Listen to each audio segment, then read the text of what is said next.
নমস্কার দর্শক বন্ধুরা, কুকিং উইথ প্রতিমা চ্যানেলে তোমাদের সবাইকে আবারও একবার স্বাগত জানিয়ে শুরু করছি আজকের রেসিপি। আজকে আমি কলমি শাক আর মিষ্টি কুমড়ো দিয়ে দুর্দান্ত টেস্টি একটা রেসিপি তোমাদের সাথে শেয়ার করব। তার জন্যে আমি এখানে 3 আঁটি কলমি শাক নিচ্ছি। দেখতে 3 আঁটি, কিন্তু আঁটিগুলো ভীষণই ছোট ছোট। এই 3টে আঁটিকেই সবের প্রথম আমি খুলে আগে একটু বেছে নেব। যদিও বাইরে থেকে দেখে বোঝাই যাচ্ছে ভেতরে কোনো ঘাস নেই বা পোকা নেই, তবুও ভালো করে বেছে নেওয়ার পর এবার আমি ছোট ছোট করে কেটে নেব। আর আজকের আমি পুরো সবজিটা দাঁড়িয়েই কাটবো, বঁটিতে কাটবো না। তবে তোমরা চাইলে কিন্তু বঁটিতে কাটতে পারো। বন্ধুরা, আমার এই রেসিপিটা তোমরা কিন্তু স্কিপ করে দেখো না, তাহলে বুঝতে পারবে না যে আমি রেসিপিটা এতটা টেস্টি কিভাবে অল্প মশলা দিয়ে রান্না করলাম। সেটা কিন্তু স্কিপ করে দিলে বুঝতে পারবে না। সবের প্রথম কলমি শাকগুলো আমি কেটে নিচ্ছি। আর কলমি শাক কিন্তু আলাদা রাখবো, আর এর সাথে দেওয়ার জন্য যে মিষ্টি কুমড়ো নেব সেটাও কিন্তু আলাদা রাখবো। তোমাদের সাথে কথা বলতে বলতে 3 আঁটি কলমি শাক কিন্তু পুরোটাই কাটা হয়ে গেছে। বললাম 3 আঁটি, কিন্তু শাকটা কম। যাই হোক, ঝুড়ির মধ্যে শাকটা রাখলাম। এবার আমি মিষ্টি কুমড়োটাকেও কেটে নেব। এই মিষ্টি কুমড়োর খণ্ডটা কিন্তু 500 গ্রাম ওজনের। যেহেতু আমি এতে কোনো কিছুই দেব না, বিশেষ করে আলু, সেই জন্যে পুরো মিষ্টি কুমড়োটাই কিন্তু নেব। তবে তোমরা তোমাদের ফ্যামিলি মেম্বার অনুযায়ী শাক বা মিষ্টি কুমড়ো নিও। সব মিষ্টি কুমড়োগুলোকে আমি প্রথমে ছোট ছোট টুকরো করে নিলাম। এরপর আমি মিষ্টি কুমড়োর খোসাটা ছাড়িয়ে নেব। আর মিষ্টি কুমড়োটা একটু ভেতরে খাঁজ কাটা, তাই সেই জন্যে কিন্তু খোসাটা ছাড়াতে একটু ছুরি দিয়ে অসুবিধে হচ্ছে। তবে তোমরা কিন্তু চাইলে এটা বঁটি দিয়েও কেটে নিতে পারো। সবের প্রথম মিষ্টি কুমড়োর সব খোসাটাকে কিন্তু আমি ছাড়িয়ে নেব।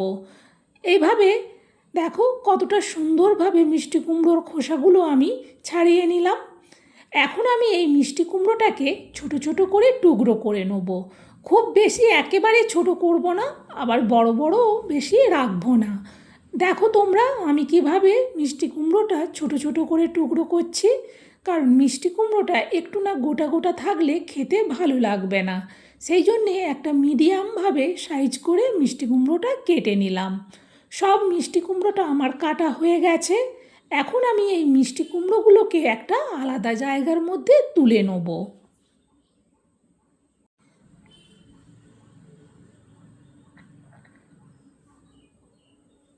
এবার এই শাক আর মিষ্টি কুমড়োটা আমি ভালো করে কলের তলায় নিয়ে গিয়ে 3-4 বার জল পাল্টে কিন্তু ধুয়ে নেব।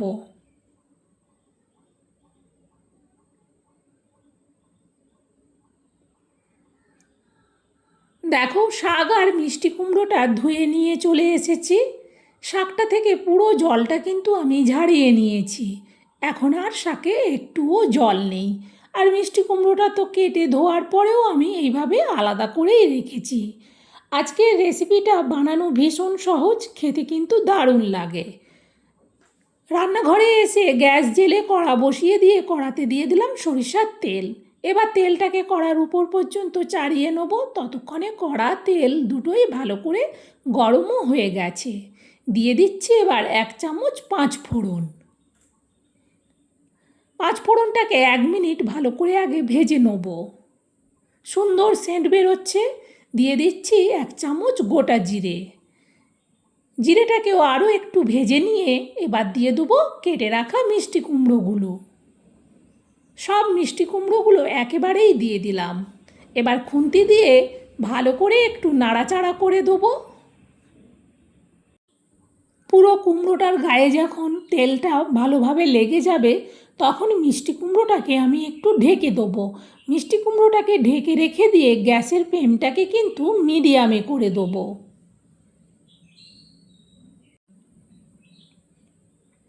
মিনিট 3 মতো বাদেই কড়ার থেকে ঢাকনাটা খুললাম। আবারও একটু মিষ্টি কুমড়োটাকে উল্টে পাল্টে নাড়াচাড়া করে দেব। এই সময় আমি মিষ্টি কুমড়োতে দিয়ে দেবো পরিমাণ মতো হলুদ। হলুদ দেওয়ার পর আবারও মিষ্টি কুমড়োটাকে একটু উল্টে পাল্টে ভালো করে নাড়াচাড়া করে এটাকে আবারও ঢেকে দেবো। গ্যাসটা কিন্তু মিডিয়ামেই রাখবো, কারণ হাইতে রাখলে তাহলে তাড়াতাড়ি কড়ার তলাটায় লেগে যেতে পারে। বেশি না, মিনিট দুয়েক বাদেই আমি কিন্তু কড়ার থেকে ঢাকনাটা আবারও খুললাম। ঢাকনাটা খুলে আবারও মিষ্টি কুমড়োটাকে একটু উল্টে পাল্টে নাড়াচাড়া করে দিলাম। এরপর আমি এতে দিয়ে দেবো পরিমাণ মতো লবণ, আর দেব লবণের পরিমাণে চিনি। লবণ চিনি দেওয়ার পর আবারও মিষ্টি কুমড়োটাকে উল্টে পাল্টে ভালো করে একটু 1 মিনিটের মতো নেড়ে দিলাম। এবার মাঝখানটাতে একটু জায়গা করে নিলাম।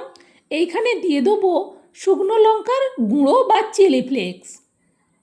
এতে আমি চিলি ফ্লেক্স দেবো বলে আমি কিন্তু গোটা শুকনো লঙ্কা দিইনি, কারণ গোটা শুকনো লঙ্কার আর আলাদা করে দেওয়ার দরকার নেই। চিলি ফ্লেক্সেরই যা সেন্ট আর ঝাল হবে এটাই যথেষ্ট। চিলি ফ্লেক্সটাকে ভালো করে একটু ভেজে নিলাম, তারপর পুরো মিষ্টি কুমড়োর সাথে মিশিয়ে নিলাম। এখন দিয়ে দেবো কলমি শাকগুলো। সবের প্রথমে একটু বেশি করে হাতে করে তুলে দিলাম, আবার ভালো করে খুন্তি দিয়ে মিষ্টি কুমড়োর সাথে শাকটাকে মিশিয়ে নেব। তারপর ঝুড়িতে বাকি যতটা শাক ছিল সবটাই দিয়ে দিলাম। দেওয়ার পর আবারও খুন্তি দিয়ে ভালো করে শাক আর কুমড়োটাকে একটু মিশিয়ে নেব। ভালো করে শাক আর মিষ্টি কুমড়োটাকে মেশানোর পর এটাতে ঢেকে দিচ্ছি। গ্যাসটা কিন্তু একেবারে লোতে করে দিলাম। মিনিট দুয়েকের মতো বাদেই আমি কড়ার ঢাকনাটা খুলছি। দেখো, শাক থেকে একটা জল জল ভাব হয়েছে, যেহেতু গ্যাসটা লোতে একেবারে করে দিয়েছিলাম। ভালো করে একটু খুন্তি দিয়ে নাড়াচাড়া করে শাকটাকে দেখে নিলাম। এখনও কিন্তু কলমি শাকের বিশেষ করে ডাঁটার দিকের অংশগুলো সেদ্ধ হতে বাকি আছে। এটাতে আবারও ঢেকে দেবো, কারণ এতে কিন্তু জল দেব না। এইভাবে ঢেকে ঢেকে বানালেই কিন্তু কুমড়ো আর শাক দুটোই সুন্দরভাবে সেদ্ধ হয়ে যাবে। এটা ঢেকে দিয়ে কিন্তু গ্যাসটাকে আবারও লোতেই রাখবো।